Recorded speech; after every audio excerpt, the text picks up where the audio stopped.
శివశంకర్ గారు చెప్పండి, జర్నలిస్టుల మీద దాడిని కక్షగట్టి ఈ రకంగా చేయటం మీద జగన్ గారు కూడా తీవ్రంగా ఖండించారు. మరోవైపు బుచ్చయ్య చౌదరి గారేమో నరకేయగలమని చెబుతున్నారు. మీరంతా జాగ్రత్తగా ఉండాలేమో. సార్ ఇక్కడ రెండు అంశాలు మీరు అన్నట్టు జర్నలిస్టు సంబంధించేసేసి వైఎస్ఆర్ కాంగ్రెస్ పార్టీ సంబంధించినటువంటి మీడియా హెడ్ చూసుకున్నటువంటి సీనియర్ జర్నలిస్ట్ పూడి శ్రీహరి గారి పరిస్థితి మనం చూసాం. ఆయన ఏం చేశాడు ఏంటి అనేటువంటిది సభ్య సమాజానికి మొత్తం తెలుసు. ఏంటి అనేది ఒక పద్ధతైన పద్ధతిలో ఒక ఏ మాత్రం సంబంధం లేకుండా ఆయన తీసుకెళ్లేసి అక్రమంగా ఇక్కడ నుంచి కుప్పం వరకు తీసుకెళ్లేసి తర్వాత హైకోర్టు వరకు సాక్షాత్తు ఏజీ దగ్గర నుంచి సీనియర్ కౌన్సిల్స్ అందరు కూడా అటెండ్ అయ్యేసి ఏదో సంఘ విద్రోహ శక్తుల్లాగా ఒక మూకుమ్మడిగా ఏ విధంగా చేస్తున్నారు అనేటువంటిది. ఇక రెండవది కేవీఆర్, ఆయన తెలంగాణ సంబంధించినటువంటి కేవీఆర్, ఆయన వెంకటరెడ్డి పాపం నేను కూడా కలిశాను జగన్మోహన్ రెడ్డి గారు కలవడానికి. ఫస్ట్ ఆయనకి ఇది ఒకటోసారి కాదు, గతంలో కర్నూలులో కూడా ఏ విధంగా ఇబ్బందులు పెట్టారు, ఏ విధంగా తీసుకెళ్లారు అక్రమంగాని భయపడి ఏడ్చిపోయాడు. మామూలుగా కాదు స్టేషన్ లో తిరిగేది, ఎక్కడికి వెళ్ళి తీసుకెళ్లకుండా ఇక్కడ తీసుకెళ్లి రే అని నానా బూతులు మాట్లాడుతూ చేసేస్తే అతను పాపం ఏదో ఒక ఇంట్రెస్ట్ తో ఒక ప్యాషన్ తో పనిచేసేటువంటి వ్యక్తి, ఏదో టీవీలో కూర్చొని ఏదో జీతాలు ఇచ్చేసేసి వాళ్ళు కూర్చున్నటువంటి అటువంటి వ్యక్తి కూడా కాదు. ఒక చిన్న కుటుంబం సార్, వాళ్ళ భార్యను వాళ్ళని చూస్తే కనుక మీకు కూడా కడుపు రగులుతుంది. అంత పరిస్థితి ఆ పిల్లోడు చూస్తే కనుక. వాళ్ళు మాట్లాడేది ఏంటంటే అయ్యో ఇంత ఘోరంగా జరుగుతుంది, ఒక బాధ్యత గల పౌరుడిగా ఆయనకున్నటువంటి వాక్ స్వాతంత్రంతో ఒక వీడియోలు చేస్తా ఉన్నాడు. అందుకు సంబంధించినటువంటిది క్లియర్ కట్ గా ప్రతిసారి అందరూ వాడే పదమే ఎర్రబుక్కు రాజ్యాంగం అనేసి ఇది ఎర్రిబుక్కు లాగా అవుతుంది అనేటువంటిది. ఒక ఇల్లు అన్యాయంగా అక్రమంగా ఒక శాంటిటీ లేనటువంటి ఒక బుక్ ఈ పదే లోకేష్ గారు ఒకటో పేజీలో ఇది ఉంది, రెండో పేజీలో కొంతమంది పేర్లు అనేటువంటిది పదే బహిరంగ చెప్తున్నటువంటి ఇల్లు ఏదో భారత రాజ్యాంగాన్ని గౌరవించాలి, ఇది కాదనేటువంటిది ఎర్రి బుక్కు అన్నాడు సార్. దానికి సంబంధించింది అది కేసు పెట్టుకోవచ్చు. దాని మీద ఏదైనా ఉందా? ఎవరైనా కేసు పెట్టగలరా? కనీసం అంటే కనుక ఈ పోలీసులైనా కూడాను ఎక్కడ పెట్టారు దాని కేసు? విజయనగరంలో, గతంలో కర్నూలులో పెడితే ఇప్పుడు విజయనగరంలో పెట్టి హైదరాబాద్ కి ఒక బృందాలు ప్రత్యేక వాహనాలు వేసుకొని, మీరు గమనించండి సార్, ఇదే డీసీపీ గారు అంతా కూడాను ఇక్కడ జగన్మోహన్ రెడ్డి గారికి సంబంధించినటువంటి కేక్ కట్ చేశారని చెప్పి చేసేసి కత్తితో వాళ్ళని అరెస్ట్ చేసేసి రోడ్డు మీద నడిపిస్తూ నెల్లూరులో ఇక్కడ తీసుకెళ్తే హైకోర్టుకి ఏం చెప్పారు వీళ్ళు? డీజీపీ గారు మా దగ్గర వెహికల్స్ లే, వాహనాలు లేక నడిపించుకుంటూ పోతున్నామని అబద్ధపు హామీ అక్కడ చెప్పారు కోర్టు వారికి. మరి చిన్నగా పోలీస్ స్టేషన్ వరకు 1 కిలోమీటర్ వెహికల్ లేనటువంటి వాళ్ళు విజయనగరం నుంచి ఒక బృందాలుగా ప్రత్యేక వాహనాల ద్వారా దాదాపు రాను పోను ఒక 1400 నుంచి 1500 కిలోమీటర్ల దూరం ఎంత పెట్రోల్ ఖర్చు అవుతుంది, ఎంత చేస్తారు, ఎంత డిఏలు, ఇంత ఖర్చు పెట్టుకొని పోయేసి అక్కడికి వెళ్ళేసి ఆ కేవీఆర్ ని నిజంగా అది అక్కడ అక్రమంగా ఎఫ్ఐఆర్ లో పేరు ఆ వీడియోలో చేశాడని చెప్పారు కదా. వీడియోలు ఓపెన్ చేసేసి ప్లే చేసేసి ఎక్కడ్రా బాబు చూపించండి అంటే ఒక్కరు కూడా లేదు, బిక్కమగాలు వేసుకున్నారు.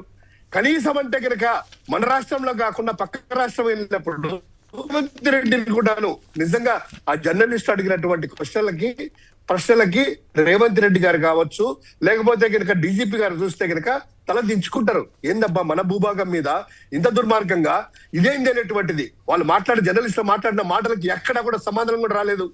వాళ్ళంతా ప్రతిఘటిస్తే గాని దాదాపు గంటల పాటు వాళ్ళు చుట్టుముట్టి 8 గంటలు కూర్చుంటే జర్నలిస్టులు అంతా కూడాను అప్పటికి కూడా పోలీసులు అక్కడే ఉండి ఇచ్చేసి తీసుకెళ్లాల్సిందే, మేము పయ్యోళ్ళు చెప్పారనేటువంటిది అంటారు కదా. సో ఎంత దుర్మార్గంగా ఉంది. ఆయన ఏమైనా యాంటీ సోషల్ ఎలిమెంట్సా?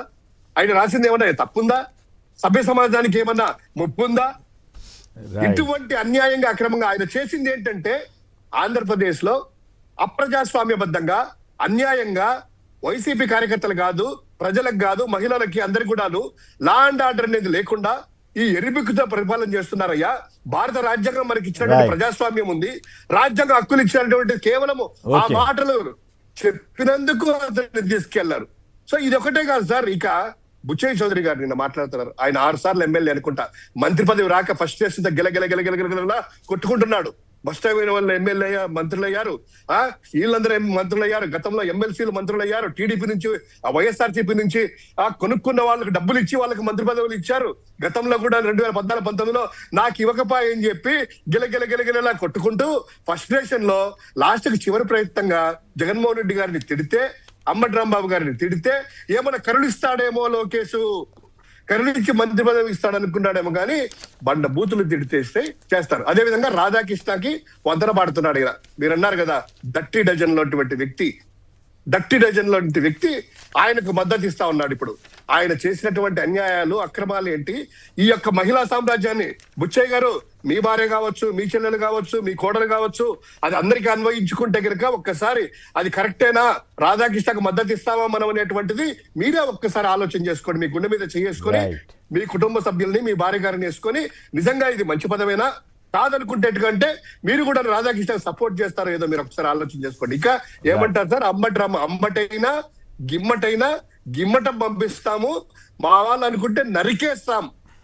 మరి ఎక్కడ సార్, మరి ఎక్కడ కేసులు ఎక్కడ? ఆయన అంటాడు కదా, ఒక్క మాట మాట్లాడినా కూడాను ఆ రోజే చివరి రోజు కావాలి, ఇమ్మీడియట్ గా చట్టం తీసుకుంటాం, ఇమ్మీడియట్ గా పవన్ కళ్యాణ్ గారు, చంద్రబాబు నాయుడు గారు అంటున్నారు కదా. మరి ఏమి బుచ్చయ్య చౌదరి గారిని ఏమి అరెస్ట్ చేశారు, ఎన్ని ఫైళ్లు పెట్టారు, ఎన్ని ఎఫ్ఐఆర్లు పెట్టారు? ఇంకోటి సార్, ఆంధ్రజ్యోతి రాధాకృష్ణ గారి మీద 170 నియోజకవర్గాల్లో సాక్షాత్తు ఎమ్మెల్యేలు, మాజీ మంత్రులు, మాజీ ఎమ్మెల్యేలు, ఎమ్మెల్సీలు కేసులు పెట్టినా కూడా ఈ పోలీసులు ఒక్క కేసు కూడా తీసుకోలేదు.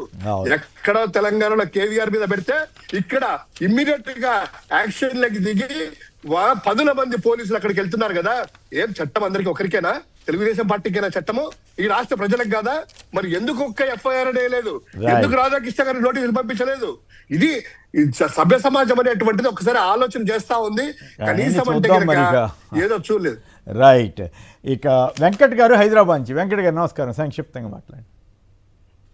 హలో నమస్కారం అండి. నమస్కారం అండి, మాట్లాడండి. ఇప్పుడు ఈ యొక్క ప్రాసెస్ ఆఫ్ లా అన్నది, చట్టం అన్నది ఆంధ్రప్రదేశ్ లో లేదండి. ఇప్పుడు బీహార్ లోకి వాళ్ళ పోలీసులు వెళ్ళినప్పుడు బీహార్ లో ఏం చేశారు, వాళ్ళ పోలీసుల్ని వాళ్ళని అప్రహెండ్ చేసి వాళ్ళని అరెస్ట్ చేయబోయారు. అలాగే తెలంగాణలో ఎందుకు చేయడు ఈయన?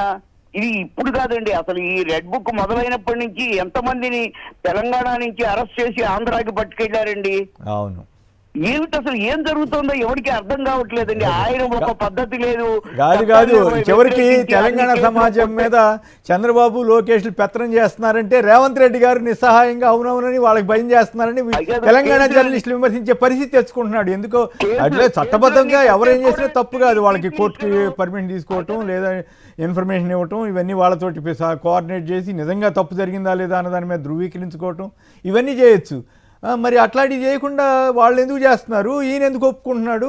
ఏం హోంమంత్రి కూడా రేవంత్ రెడ్డి గారు అన్నట్టు కదా. అంటే రేవంత్ రెడ్డి గారు తను పరువు పోయినా పర్వాలేదని అనుకుంటున్నాడా ఏమో తెలియదు. మరి ఒకప్పుడు చాలా పవర్ఫుల్గా ఉండేవాడు, మంచి గట్టిగా మాట్లాడేవాడు, ఆయన ఎందుకు ఇట్లా అయిపోయాడో తెలియట్లేదు మరి. రైట్.